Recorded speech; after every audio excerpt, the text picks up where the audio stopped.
La muerte es una incógnita de la existencia, pero no es cualquier incógnita. No es como las demás dudas de la vida. Las dudas sobre el amor, sobre el empleo, sobre la familia. La muerte es una incógnita que carece de respuesta. Una pregunta que solo permite hipótesis, posibilidades, pero no certezas. En otras palabras, la pregunta por la muerte es una incógnita que siempre estará abierta. ¿Qué es la muerte? ¿Por qué es tan difícil pensar en el morir? ¿Qué pasará cuando ya no esté? Con la excusa que nos brinda el cuento de León Tolstoy, La muerte de Iván Ilich, realizaremos un acercamiento sobre esta realidad última que debe afrontar todo ser humano.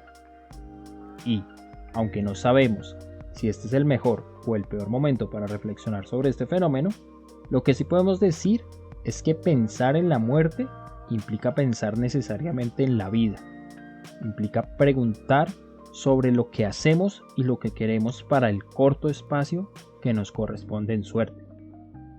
Gracias por procrastinar con nosotros. Habla Angelus y el día de hoy, ¿qué es la muerte? ¿Qué es la esperanza? ¿Qué es la angustia?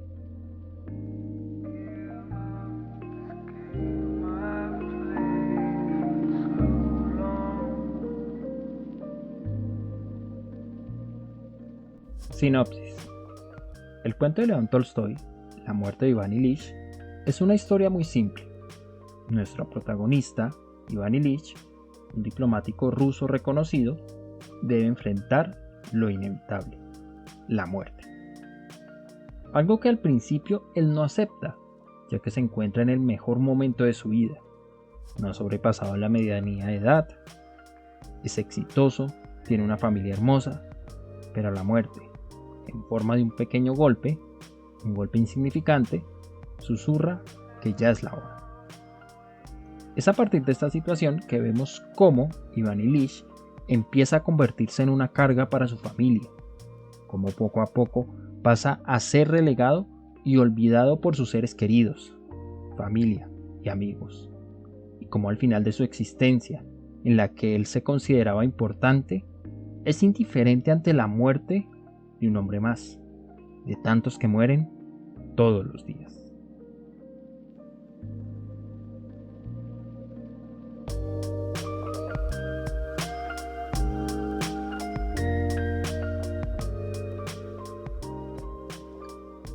Capítulo 1. ¿Por qué es tan difícil hablar de la muerte? Después de esta reseña, poco motivadora, podemos pensar en esas noches donde intentamos plantear el final de nuestra existencia. Esas noches en que nos planteamos la realidad de dejar de ser tarde o temprano. Al pensar en la muerte propia, no se puede evitar un escalofrío que recorre la espalda. Miedo, espanto, angustia serán las sensaciones de esas noches en las que a veces somos demasiado lúcidos, más de lo que conviene.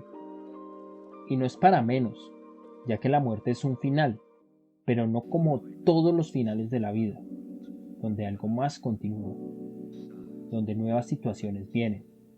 Por ejemplo, al finalizar una relación amorosa, aunque sea doloroso, otras opciones se abren. Vivir en soledad, buscar otra pareja, cambiar de hábitos. En el caso de la muerte podemos decir que nos enfrentamos a un final radical. Es el cierre de todas las opciones posibles de la vida. No existen más posibilidades más allá de ese último segundo. Y, aunque algunos crean en una existencia posterior, lo cierto es que al morir habremos finalizado nuestra experiencia con la vida en este lugar, en este momento. Sin embargo, en esas noches demasiado lúcidas pasa algo bastante interesante. Es que a pesar de la certeza de la muerte, para los seres humanos es imposible pensar en cómo se siente el morir. Para nosotros es imposible hacernos una idea sobre el final de nuestro ser. ¿Por qué? ¿Por qué es tan difícil pensar en la muerte? En nuestro organismo pasa algo muy interesante. Para sobrevivir, el cerebro se ha vuelto muy bueno manejando cosas que puede tocar, palpar. Cada vez que aparece un objeto que no conoce, lo manipula para poder entenderlo, descifrarlo, para así poderle dar una utilidad. Pero, así como nuestro cerebro es muy bueno con los objetos y las cosas, es pésimo manejando los vacíos. La ausencia, el cerebro no sabe cómo procesarla, tanto así que puede generar tensión o angustia pensar en conceptos como la nada, el vacío, ya que es imposible generar ideas concretas sobre lo que estos conceptos puedan significar. La muerte entra en este grupo. Es uno de esos conceptos de los cuales no podemos procesar algo. De la muerte es imposible decir algo, porque si lo analizamos con detenimiento, pensar en la muerte significa intentar procesar dos cosas. Número 1, la ausencia de percepciones. Número 2, pensar en la ausencia de nuestro ser en el mundo, en la ausencia real. En ambos casos implica intentar pensar el mundo sin nosotros y sin nuestra capacidad de sentir, para lo cual solo podemos hacer aproximaciones, mas nunca podremos tener certezas. Epicuro ya había notado este problema, especialmente cuando afirma: así que el más espantoso de los males nada es para nosotros, puesto que mientras somos, la muerte no está presente, y cuando la muerte se presenta, ya no existimos. Fin de la cita.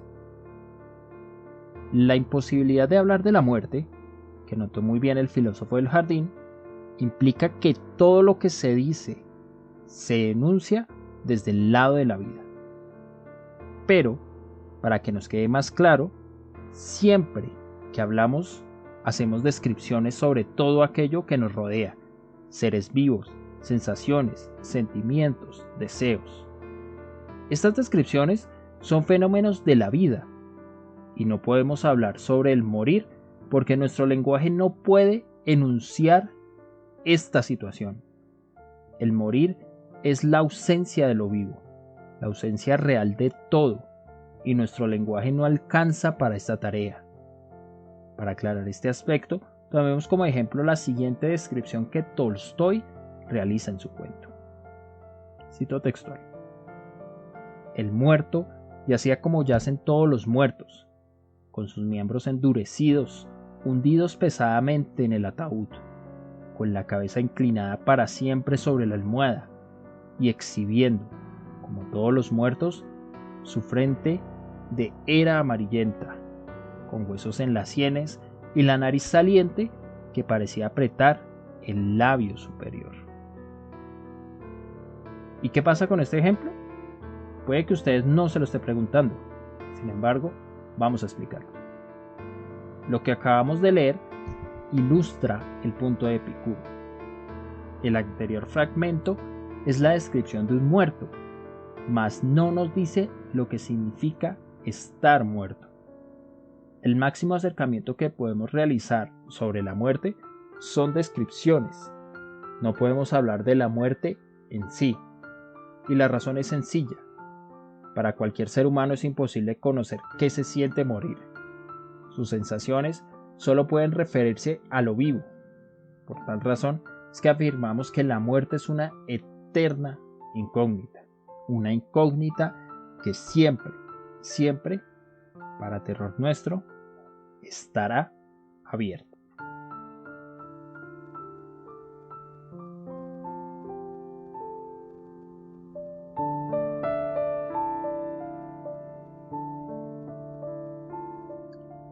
Capítulo 2. La sociedad negadora de la muerte. Hablar de la muerte no solo es un reto al tratar de conceptualizarla. Ya vimos que el lenguaje no es suficiente para hablar de esta. Existe también otra dificultad a la hora de abordar el tema, y es la época en que vivimos. Preguntémonos lo siguiente. ¿Una cultura profundamente hedonista como la nuestra no busca ocultar aquello que puede negar ese hedonismo? Exacto. Nuestra época nos vende, nos escupe placer en todo lo que nos rodea. Internet, televisión, radio, periódico. En otras palabras, todos los medios de comunicación son una gran plataforma de venta de placer, cosa que no está mal, solo que crea una situación paradójica. Por ver demasiado una sola cara de la moneda, olvidamos que ésta tiene otra cara. Lo que significa que, al centrarnos tanto en el placer, olvidamos realidades como el dolor, la muerte, el sufrimiento. Elementos o situaciones que, aunque no nos gusten, también hacen parte de la vida. Nuestro mundo es un mundo que rinde culto a la velocidad, a la juventud, a la moda, al cuerpo. Y experiencias como la vejez, el dolor, la muerte, se oponen. Son elementos de quietud forzada, que la sociedad insiste en que no deben presentarse en nuestra experiencia, y si se presentan, deben solucionarse pronto. No es en vano que fenómenos como los velorios rápidos, cursos de lectura rápida, el exceso de cirugías, investigación para revertir el envejecimiento, son característicos de nuestra época, porque nuestra sociedad niega u oculta fenómenos como la muerte y el dolor. ¿Por qué? Si lo pensamos bien, la muerte es la antítesis total, la negación de nuestra forma de ser y de vivir en nuestros días. De ahí que deba permanecer como una realidad oculta, como una realidad que no debe ser enunciada. Lo interesante de nuestros tiempos es que una forma de muerte y de sufrimiento es aceptada: el sufrimiento ante la guerra o la muerte en batalla. Por eso hemos creado una perspectiva infantil sobre el dolor y la muerte. En el fondo, quisiéramos creer que la muerte acontece como en las películas o en los grandes seriados, donde el protagonista, al final de una gran batalla o luego de una escena apoteósica, logra detener la gran amenaza y se despide con música melancólica, un rojo atardecer y después de decir unas palabras inspiradoras para la posteridad. Desafortunadamente, la realidad no funciona con el deseo, la realidad se impone por su practicidad. Para la mayoría, la gran mayoría, la muerte de alguien es indiferente y solo se ve significado al fenómeno para unos pocos, que son realmente afectados por el suceso. La escena del velorio, en el cuento de León Tolstoy, representa de manera real lo que significa la muerte de un ser para el mundo. Cito textual: el hecho de asistir a esta ceremonia, se refiere al velorio, no puede ser causa suficiente para interrumpir el orden de las sesiones acostumbradas. Es decir, que nada podría impedirles esa misma noche abrir un mazo de barajas, mientras el mucamo colocaría en la mesa de juego 4 candeleros con velas nuevas. Y, en general, no había motivos para suponer que ese incidente pidiera impedirles pasar agradablemente la noche. Fin de la cita. Esta descripción nos revela lo que significa para el mundo la muerte. Probablemente para el que la padece es el fin en mayúscula, pero para el mundo solo es un suceso más. Todo seguirá su rumbo. La única diferencia es que el que se va no participa más de las rutinas de las que solía participar. Para una sociedad que se centra en el individualismo, en el ego, en la juventud y en la velocidad, evidenciar la realidad del fin es un golpe a su esencia, y el cuento de León Tolstoy, magistralmente escrito, es una invitación a la humildad, ya que con precisión nos recuerda nuestro lugar en el universo: el olvido.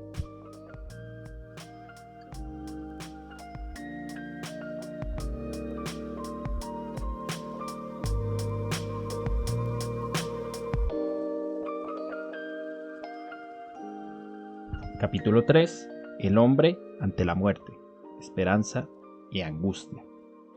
La muerte es una realidad para el ser humano. La paradoja está en que es una realidad que no conoce, una realidad de la cual no puede hablar. Sin embargo, para muchos psicólogos y filósofos, el nivel de conciencia que posee el ser humano obliga al mismo a darle una explicación. De ahí que a nivel social tenga sentido para muchos las explicaciones religiosas y los ritos que se realizan para los muertos, que en el fondo son un intento de abordar lo inabordable, un intento de explicar lo inexplicable. A nivel individual pasa lo mismo. Si la sociedad brinda unas explicaciones, el individuo debe darle sentido a esas explicaciones. Religiones, creencias, ideologías. Preguntándose, ¿para qué vivo? Pregunta trascendental, que vista de otra manera significa, ¿qué quiero hacer antes de morir? Y es en esta búsqueda de un sentido para el final de su existencia donde debe sobrellevar dos fenómenos psicológicos fundamentales: la esperanza y la angustia. ¿Cómo podemos explicar estos conceptos? En el desarrollo de todo sujeto existe un día en que se vuelve sujeto, se vuelve individuo.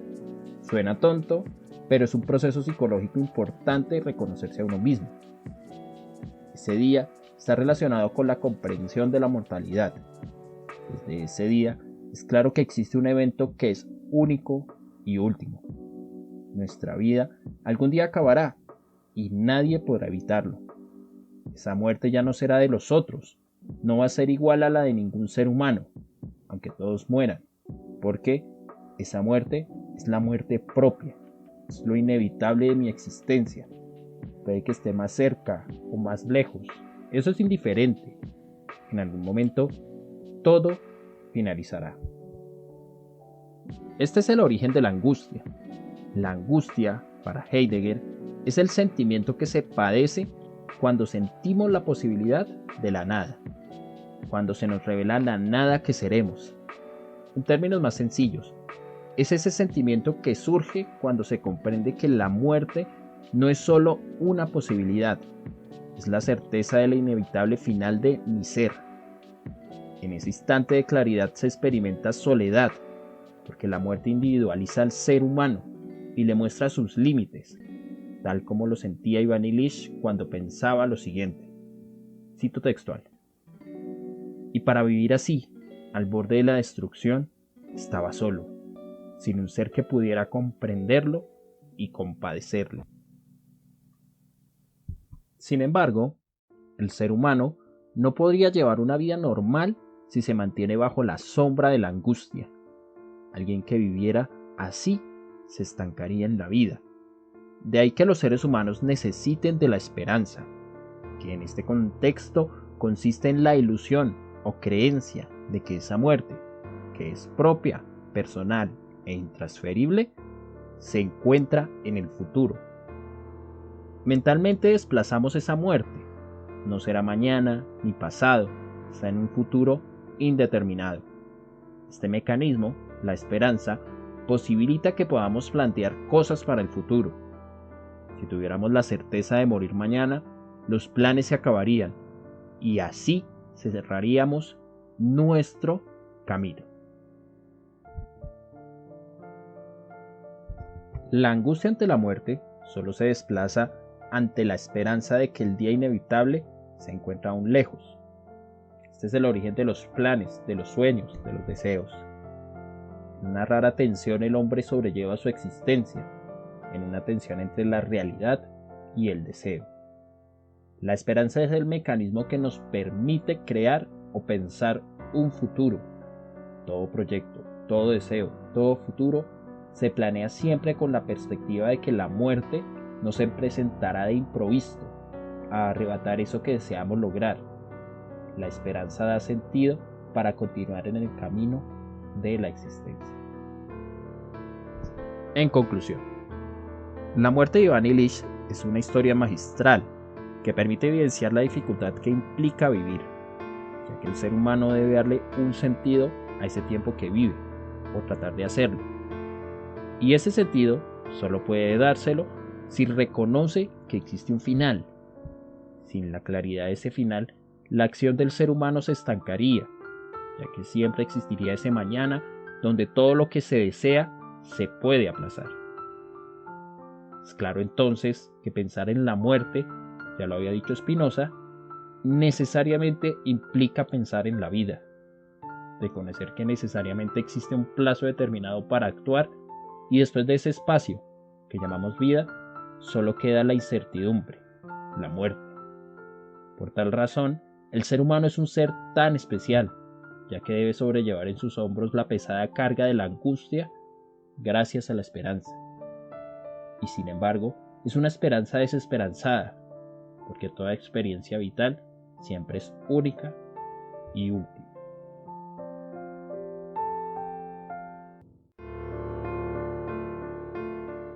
Este es un proyecto del Ojo de Odín. Recuerden que estamos en las redes sociales Facebook, Twitter e Instagram como el Ojo de Odín Podcast. También pueden escucharnos en las aplicaciones de podcast, ya que estamos en Google Podcast, iVoox, Deezer y Spotify. Además, contamos con un canal de YouTube, en el cual pueden encontrar todos nuestros episodios. Pasen y dejen sus comentarios sobre qué les pareció este capítulo, además de que también pueden dejarnos ideas o temas para tratar en futuros episodios. Muchas gracias por escucharnos y nos vemos en un próximo episodio.